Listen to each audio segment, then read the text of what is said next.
પાકના નુકસાન અંગે કૃષિ પ્રધાને નિવેદન આપ્યું છે।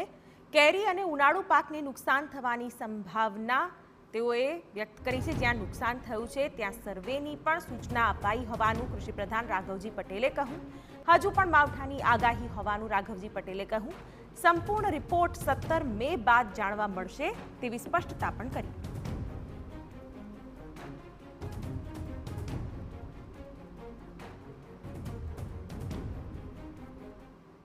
मार्गदर्शक सूचनाओं खेडूतोने અને ખેડૂતલક્ષી પ્રવૃત્તિ કરતી સંસ્થાઓ માટે આપવામાં આવેલ। ગઈકાલે જે કમોસમી વરસાદ થયો એમાં ક્યાંક ને ક્યાંક કેરીના પાકને નુકસાની થવાની સંભાવના છે। ઉપરાંત ઉનાળુ બાજરીના પાકને પણ પવન અને વરસાદના કારણે નુકસાન થવાની સંભાવના છે। અને અમારા ખાતા મારફત આ જ્યાં જ્યાં ખેતીવાડીના પાકોને નુકસાન થયું હોય એનું સર્વેનું કામ ચાલુ કરવાની અમે સૂચના આપી દીધેલ છે।